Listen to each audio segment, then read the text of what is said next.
जी, हमारे साथ आज मौजूद हैं सूबाई वज़ीर इत्तलात व सकाफ़त अस्मा बुखारी साहिबा। अस्मा बुखारी साहिबा, आपको एक खुशामदीद। बहुत शुक्रिया। गुफ्तगू का आगाज़ करते हैं। इस वक्त क्या सियासी सूरत हाल जो है वो आप देख रही हैं कि 3 सूबों में जो भी हालात हैं उन पे भी सियासी इख्तिलाफ़ात सामने आ रहे हैं, फिर नए सूबों की आवाज़ें भी उठ रही हैं। तो क्या आप देख रही हैं कि सारा सिनेरियो किस तरफ जा रहा है? बहुत शुक्रिया गौरी साहब। गुजारिश ये है कि हमारे मुल्क में कोई भी डे जो है ना वो बोरिंग नहीं होता। हर रोज़ कुछ ना कुछ हैपनिंग चलती रहती है जिस पे आप सवालात लेके मेरे पास पहुंच जाते हैं। अब बहुत सारे ऐसे सवालात हैं जिसके जवाबात अभी शायद मैं ना दे सकूं, लेकिन जाहिर है आधे से ज़्यादा जो मुद्दत है हुकूमत की वो कंप्लीट हो गई है।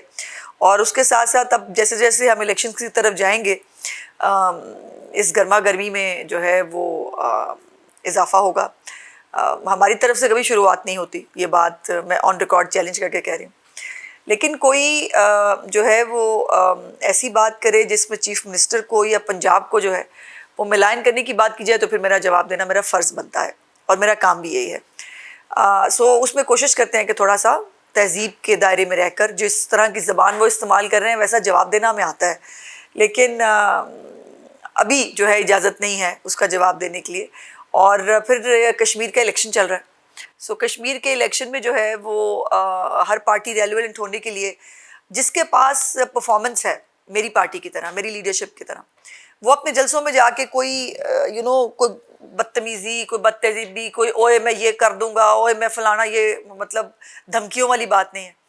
वो अपनी परफॉर्मेंस के ऊपर जाके बात करते हैं और अपनी परफॉर्मेंस जो है पंजाब की उसके ऊपर जो है वोट मांगते हैं। और यही तरीकाकार सियासत में होना चाहिए। अब आप खड़े होके जो है वो आइनी हकूक और पता नहीं केड़ा केड़ा कॉन्स्टिट्यूशन समझाने बैठे हैं उस कश्मीर के लोगों को जिनके पास पहले ही आपकी 1 साल की हुकूमत मौजूद रही। वो अपनी दौरे हुकूमत में भी कुछ नहीं कर सके सिवाय वो जो प्राइम मिनिस्टर ऑफ पाकिस्तान ने जो फंड्स दिए कश्मीर को उसके ऊपर जो है वो आज़ाद कश्मीर के प्राइम मिनिस्टर जो है उन्होंने बिजली के मंसूबों का भी ऐलान किया, उन्होंने तरक्की मंसूबों का ऐलान किया, वो भी कैंपेन के दौरान किया और वो ख़ुद भी इलेक्शन लड़े हैं।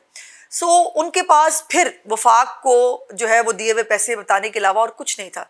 और आपने इसीलिए मुझे वैसे एक बात समझ नहीं आई, मैंने कहा मैं समझती हूँ कि शायद मेरी मतलब अकल नाकिस है कि हम कहते हैं कि जी पंजाब को जो है वो कश्मीर को पंजाब बनाएंगे। इसमें इतराज, मैं कश्मीर को सिर्फ कश्मीर बनाना चाहता हूँ भाई, हम भी कश्मीर को कश्मीर ही बनाना चाहते हैं, पंजाब की तरक्की देना चाहते हैं।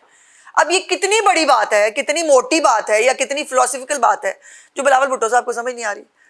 मतलब अजीब सी बात है ना कि हम कह रहे हैं कि आप एक दफ़ा कह दें कि आप कश्मीर को सिंध बनाएंगे, हम तरक्याती और जो परफॉर्मेंस है हम उसको बेस बना के ये कह रहे हैं।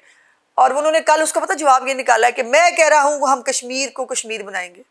और भाईजान जो इस वक्त कश्मीर है उसको तरक्याती काम देने या नहीं देने, वहाँ पे भी सुथरा पंजाब की तरह प्रोग्राम शुरू करना है नहीं करना, वहाँ भी ग्रीन बसों उनका हक है कि नहीं, वहाँ के बच्चों के लिए स्कॉलरशिप और लैपटॉप्स उनका हक है कि नहीं, उनका भी हक है कि वो इस तरह की तरक्की हासिल करें। लेकिन आपने उनको कराची के खड्डों में रखना है तो फिर और अच्छा, वो मज़े की बात है वो कह भी नहीं सकते कि हम कराची को, हम जो है वो कश्मीर को सिंध बनाएंगे। हम प्राउडली कहते हैं कि जो पंजाब के अंदर अल्हम्दुलिल्लाह चीफ मिनिस्टर ने काम किए हैं वो सब रेप्लिकेट होंगे कश्मीर के अंदर। अच्छा अस्मा बुखारी, आप एक सियासी रहनुमा भी हैं, आपकी एक तवील जद्दोजहद भी है। पाकिस्तान के सिस्टम को आप समझती हैं, नए सूबों के बारे में आपकी राय क्या है? अगर आप पार्टी की अभी मौक़िफ़ अभी आपने नहीं इस बारे में सोचा तो आपका अपना क्या ख्याल है कि इंतज़ामी यूनिट्स बनने चाहिए, और अगर बनने चाहिए तो क्या इसकी इब्तिदा पंजाब करेगा या कहीं और से होगी? ये पंजाब क्यों करेगा? सबसे बेहतर सूबा इस वक्त जो है वो पंजाब चल रहा है, गवर्नेंस के हवाले से हो या इंतज़ामी हवाले से हो। जहाँ के खड्डे फिल नहीं हो रहे, जहाँ के जो है वो हालात ख़राब हैं, जहाँ पर लोग जो है वो खुद ही मुआवजा करके उस सूबे के लोग जो है वो सूबे की चीफ मिनिस्टर की तरह की चीफ मिनिस्टर मांगते हैं, तो ये वहाँ से शुरू क्यों ना हो जी? जो पहले ही सूबा ठीक चल रहा है वहाँ से शुरू क्यों हो? और फिर यह है कि सूबे किसी भी लिसानी बुनियाद पर, किसी ग्रोही बुनियाद पर, किसी और उसके बुनियाद के ऊपर नहीं बनने चाहिए। इसके ऊपर लीडरशिप को जो है वो बैठकर जो है वो फैसला करना चाहिए। लेकिन अचानक से ये शोशा छोड़ देना, ये मुल्क के अंदर स्टेबिलिटी का बायस बनेगा या नहीं, इसमें मेरी रेजर्वेशन है। आज़ाद कश्मीर इंतखाबात की बात अभी आपने की, बिलावल भुट्टो के बड़े सख्त बयानात जो हैं वो आए हैं। एक बयान में उन्होंने रियासत की बात की कि रियासत जो है उसका आजकल जो उसका टिल्ट है वो नून लीग की जानिब है। अगर रियासत गैर जानिबदार हो तो फिर नताइज मुख्तलिफ होते। किसकी तरफ उनका इशारा था? नहीं तो वो अनोखे लाडले हैं जो खेलन को मांगे चांद हैं।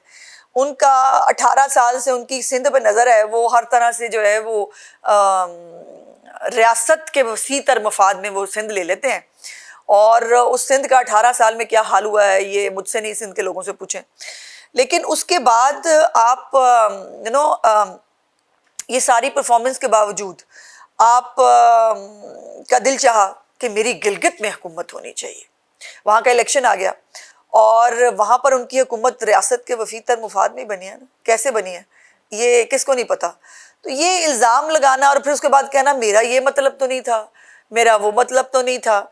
और कल तो मैंने सुना कि उन्होंने फिर एक्सप्लेनेशन भी दी है कि वो रियासत जो है इलेक्शन कमीशन को कह रहे हो भाई रियासत, इलेक्शन कमीशन रियासत कैसे हो सकती है। यही वो प्रॉब्लम्स हैं बिलावल भुट्टो साहब के कि उनको कहना भी ज़रूर है लेकिन उनको फिर जो है वो गोटे गिड्डे भी पकड़ने हैं। रियासत का सबको मालूम है कि वो क्या कह रहे हैं, किसको कह रहे हैं। लेकिन अब उन्होंने इलेक्शन कमीशन बेचारा एक छोटा सा नमाना सा एक आईनी इदारा है, उस इदारे को उन्होंने कल रियासत बना दिया है। ये लेकिन आप जो अभी बात कर रही हैं कि गिलगित बल्तिस्तान की जो हुकूमत है वो भी किसी कमिटमेंट के तहत बनी नहीं, देखिए हम भी हुकूमत बना सकते थे ना वहाँ। हम भी आज़ाद उम्मीदवार के साथ हम भी आज़ाद जो जीते थे लोग या IPP या जो लोग जीते थे हम उनके साथ हम भी हुकूमत बना सकते थे। लेकिन प्राइम मिनिस्टर ने जो है चूँकि इनकी चंद सीटें हमसे ज़्यादा थी तो प्राइम मिनिस्टर ने कहा कि नहीं इनको मौका दें और हक दें। ये वैसे वही स्टोरी है जो 2013 के इलेक्शन में नवाज शरीफ साहब ने जो है वो KPK के अंदर जो है वो PTI को हुकूमत बनाने की दावत दी थी। ये उसी तरह की एक और जो है वो नेक नियति के साथ एक उन्होंने एक स्टेप लिया और उसका कॉन्सिक्वेंस पहले भी हमने भुगते थे, अब बेचारे गिलगित बल्तिस्तान के लोग भुगते। एक सवाल अवाम के ज़हन में भी है, बतौर सहाफ़ी मेरे ज़हन में भी है। इलेक्शन अब माहौल एक बनता जा रहा है, 2-2.5 साल जो हैं वो रह गए हैं। ये जो बिलावल की जो मुस्लिम लीग नून की आप लोग इत्तेहादी भी हैं, हर रोज़ शाम को टॉक शोज़ में प्रेसर्स में एक दूसरे पे सियासी गोलाबारी भी कर रहे हैं, तो ये सारा जो आप कर रहे हैं ये PTI की कमी को पूरा करने के लिए किया जा रहा है? बाद में फिर आपने एक हो जाना है हुकूमत, फिर दोबारा इलेक्शन के बाद फिर हम तो हमेशा सबको साथ लेके चलने की प्राइम मिनिस्टर की हमेशा से एक पॉलिसी रही है। हमने उसको हमेशा आगे बढ़ाया। बाय द वे जब पिछला इलेक्शन हुआ था कश्मीर में तब बिलावल भुट्टो साहब वज़ीर ख़ारजा थे। वज़ीर ख़ारजा होते हुए जो जहरीली तकरीरें उन्होंने की थी वो हम सब ने सुनी थी और फिर उस पर भी हमने सब्र शुक्र करके हमने जवाब नहीं दिया था।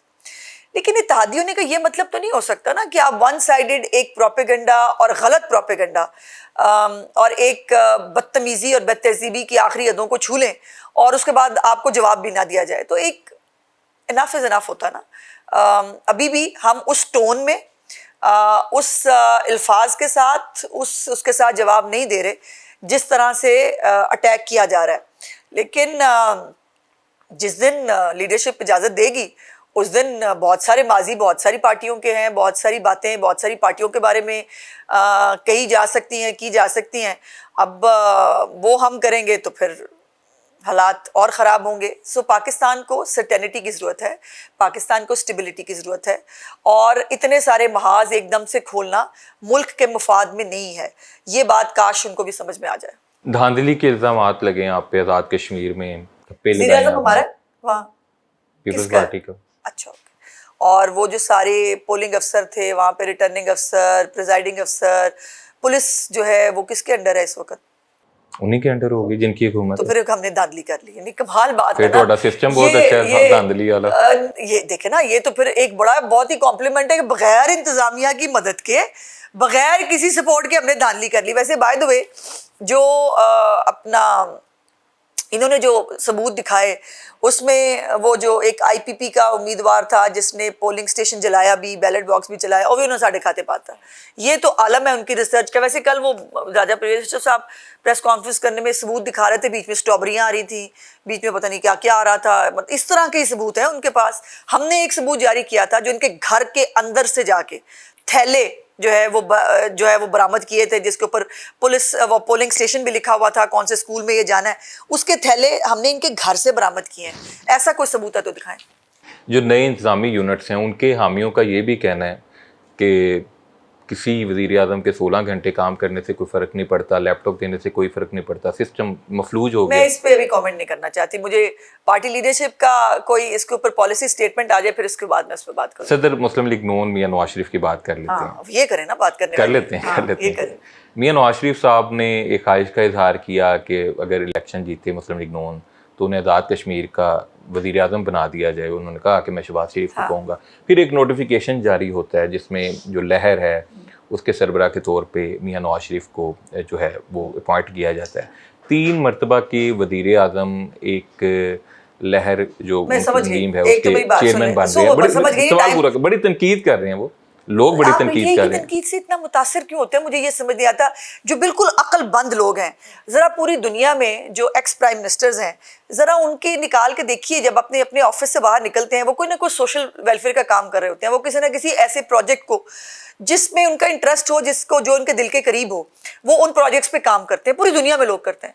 अब वज़ीर आज़म जो थे हमारे कायद मियां नवाज शरीफ साहब, वो हमेशा से लाहौरी हैं। लाहौर उनके दिल के बहुत करीब है। लाहौर को वो उसकी अपनी पुरानी असली हालत में वापस लेके आना चाहते हैं, इंक्रोचमेंट ख़त्म कर रहे हैं। तो उसमें क्या बुराई है भाई?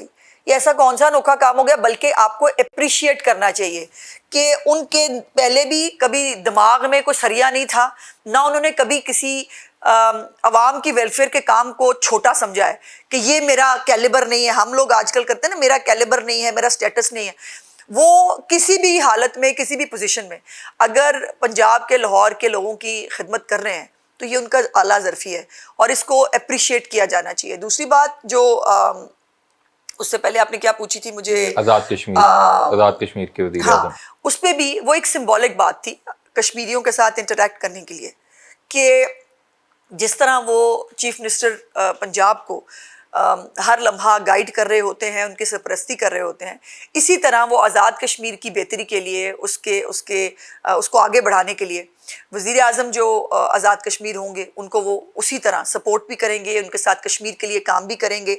और उनको ओहदों की टैग की ज़रूरत है। 3 दफ़ा के प्राइम मिनिस्टर को ओहदों के टैग्स की ज़रूरत है, वो इलेक्शन लड़े। मतलब ये एक सिंबॉलिक बात थी जिसको कश्मीरियों ने जैसे लिया, वो आपने मीरपुर डिवीजन के इलेक्शन के रिजल्ट्स में देख लिया, और अभी मुजफ्फराबाद के इलेक्शन में भी इंशाल्लाह 2 तारीख को देखेंगे। वक्त कम, मैं आपसे एक दो और सवाल पूछ लूँ। ये जो बिलावल भुट्टो के बयानात हैं, आपने मेरे गुज़िश्ता इंटरव्यू में एक बात की थी कि वज़ीर आला मरियम नवाज़ को पाकिस्तान का वज़ीर आज़म भी बनना है। पीपल्स पार्टी वाले भी अब ये समझते हैं कि ये वक्त उनके लिए है कि बिलावल भुट्टो ने भी अपनी इस जगह दफा लेनी नहीं है। समझते भाईजान, पिछले 3 इलेक्शन से वो बिलावल भुट्टो साहब के लिए शेरवानी सिलवा के बैठे हुए हैं। अब उनको अगर सीटें नहीं मिल रही या खास तौर पे पंजाब के लोग उनको सपोर्ट नहीं कर रहे, इसमें किसी का क्या कसूर है? तो वज़ीर आज़म की लड़ाई असल में चल रही है कि आइंदा किसने, मरियम नवाज आएंगी या बिलावल भुट्टो आएगा? वैसे बिलावल भुट्टो साहब अपने लिए मुझे लगता है खुद से कांटे बो रहे हैं। इस किस्म के टेम्परामेंट का बंदा हम एक दफा देख चुके हैं। वजीर आजम वो होता है जो एक कूल माइंडेड शहबाज साहब की तबीयत का आदमी, जो सबको साथ लेके चले, जो हर वक्त मुफाहमत की बात करे, जो तमाम इदारों के साथ एक हम आहंगी जो है वो पैदा करके चले। ये इस तरह का, मतलब जिसको खुद समझ नहीं आती वो क्या कह रहा है, और सुबह कुछ और कह रहा होता है, शाम को कुछ और कह रहा होता है। ये एक्सपेरिमेंट हमने किया था ना, और एक्सपेरिमेंट के बाद मुल्क का हाल क्या हुआ था। बिलावल भुट्टो साहब अपने बारे में बेहतर सोच सकते हैं, उनका हक है। वो अपने लिए, वो पिछले 2 इलेक्शन से 3 इलेक्शन से जो है वो अपने आप को उम्मीदवार के तौर पे पेश भी करते हैं, तख्ते लाहौर उलटने भी आते हैं, फिर वो पंजाब पे कब्जा करने भी आते हैं, लेकिन अनफॉर्चुनेटली वो हो नहीं पाता। गुज़िश्ता दिनों एक खबर आई कि हमजा शहबाज जो हैं वो अब वज़ीर आज़म हाउस में बैठा करेंगे, तो क्या इसका मतलब ये समझा जाए कि अब पंजाब में जो उन खबरें आई थी कि उन्हें सदर नून लीग पंजाब बनाया जाएगा, वो वफाक की तरफ उनकी तवज्जो हो गई है, और अब ये देखिए ये दो मुख्तलिफ चीजें हैं। पार्टी के अंदर अब ये फार्मूला है कि मरियम नवाज पंजाब तक रहेंगी और फिर वफाक जो है देखिए ऐसा शहबाज नहीं शरीफ, है, हमजा हम शहबाज एक पार्टी देखेंगे। हैं, हम एक पार्टी हैं और सब लीडर्स जो हैं वो पार्टी के लिए मिल के काम करते हैं। अभी तंजीमी तौर पर जो है वो ये बात मुझे मानने में कोई वो नहीं है कि तंजीमी तौर पर उतनी तवज्जो अभी जो है वो तंजीम को नहीं देने का टाइम मिल पा रहा जो दी जानी चाहिए। तो तंजीमी तौर पर क्या होगा इस पर तो मैं कमेंट नहीं कर सकती, ज़ाहिर है लीडरशिप ने इसका फैसला करना है। लेकिन हमजा साहब यकीनन हमारे लीडर हैं और वो पार्टी का एक अहम सतून है। उनको जो है वो वज़ीर आज़म हाउस में एक स्पेशल जितना बड़ा काम उनको दिया गया है कि वो जो पार्टी के लोगों के साथ लाइजॉन या जो पार्टी वर्कर्स हैं, तंजीमें हैं, उनके साथ जो है वो लाइजॉन क्रिएट करें, ताकि जो ये कभी कभार सुनने को मिलता है कि जी वर्कर्स को टाइम नहीं मिला या वर्कर्स को जो है वो अहमियत नहीं मिल रही, तो उनके प्रॉब्लम्स की सलूशन के लिए वो वहाँ बैठेंगे। और ये बहुत अच्छी बात है, ये बहुत एक अच्छा इनिशिएटिव है, बहुत जल्दी हो जाना चाहिए था, लेकिन देर आए दुरुस्त आए। और मुझे यकीन है कि हमजा साहब जो है वो अपनी इस काम को बहुत ऐसे तरीके से अंजाम दें। ये बात आप मानती हैं कि पार्टी वर्कर इस पार्टी से दूर है और कुछ नाराज भी है? ऐसा नहीं है, ऐसा नहीं है। ये बात आप जरूर कह सकते हैं कि वो ये जरूर कहते हैं कि जी हमें हुकूमत साजी में हिस्सा नहीं मिला। अब मेरी चीफ मिनिस्टर ने एक गवर्नेंस का अलहदा एक मॉडल वो किया है, उसके ऊपर वो कोई इनिशिएटिव है। अब ये सिंध में मैंने वो एक कोई उनकी तंजीम है, उनका बयान सुना, उन्होंने कहा जी हारी कार्ड जो है वो सारा वो MP MNA अपने वर्करों में बांट रहे हैं। मेरी चीफ मिनिस्टर का कोई भी इनिशिएटिव जो है वो पार्टी स्पेसिफिक नहीं है, ना वो किसी से पूछती हैं, ना MPs MNAs से लिस्टें बनती हैं, ना उनसे किसी बच्चे को हॉनर स्कॉलरशिप देने से पहले मेरिट पे जो बच्चे आते हैं उनको मिल जाता है। सो ये वो जो एक तरीकाकार पहले था कि जी वो सिर्फ वर्कर्स ऑब्लाइज होंगे, बाकी तो वो उस पर उनको एक एक वो लगता होगा, लेकिन उससे बेहतरी हो रही है। और अब लोग इस बात को तस्लीम करते हैं कि जो ये चीफ मिनिस्टर की पॉलिसी है अक्रॉस द बोर्ड सबको साथ लेके चलने की, और इसी से पार्टी के वोट बैंक में भी इजाफा हो रहा है, इसी से पार्टी की नेक नामी में भी इजाफा हो रहा है। और अक्रॉस द बोर्ड अब सिर्फ नून लीग के वर्कर्स तो कहेंगे सुथरा पंजाब बहुत अच्छा है, लेकिन आम पब्लिक कह रही है सुथरा पंजाब बहुत अच्छा है। पीपल्स पार्टी से सिंध के लोग आते हैं, आपके एक्टर्स आते हैं, आपके खिलाड़ी आते हैं, वो आके कहते हैं पंजाब में बहुत काम हो रहा है। तो ये जो एक चीफ मिनिस्टर ने मेहनत के साथ एक ये वो बनाई है अपनी जगह, इसको अक्रॉस द बोर्ड जो है वो सब अप्रिशिएट कर रहे हैं। और पार्टी के वर्कर्स जो हैं वो भी उसमें उनके शाना बशाना है, ऐसी कोई बात नहीं। आखिर में ये बताइएगा कि शर्जील मेमन हो, हसन मुर्तज़ा हो, सबकी तोपों का रुख आपकी तरफ क्यों रहता है? Thank you very much. क्या मसला है उनको आपके साथ? मुझसे सबको मोहब्बत है काफ़ी, और भाई हैं मेरे, वो शफकत का इजहार करते रहते हैं। मैं अभी शफकत थोड़ी कम कर रही हूँ, जो शफकत मुझे मिल रही है ना उसके इन रिटर्न थोड़ी सी शफकत कम कर रही हूँ। तो दुआ करें मेरी शफकत यही तक रहे तो बेहतर है। इससे ज़्यादा शफकत अगर मेरी हो गई तो वो काम खराब होगा। देखे ना बेचारे डेस्परेशन का आलम है, कभी वो लगाते हैं स्वेटर पहने हुई जो है वो ट्वीटें करनी पड़ती हैं शर्जील मेमन साहब को पानी दिखाने के लिए पंजाब में। कभी मेरा एक क्लिप जो है वो बड़ा पीपल पार्टी ने कल सर्कुलेट किया, जो मैंने पार्टी, आप उस प्रेस कॉन्फ्रेंस में मौजूद थे, जो मैंने पार्टी सेक्रेटेरिएट में अपने की जब मैं सेक्रेटरी इतलात थी, और यास्मीन राशिद के खिलाफ मैंने वो की कि वो बहुत उनके अंदर बहुत वो प्राउड हैं, वो बंदे को बंदा नहीं समझती। उसको उन्होंने काट के और ये मरियम बीबी की तस्वीर लगा के उन्होंने कहा ये। तो जब यहाँ तक नौबत आ जाए तो उनको चाहिए कि वो सुलह कर लें।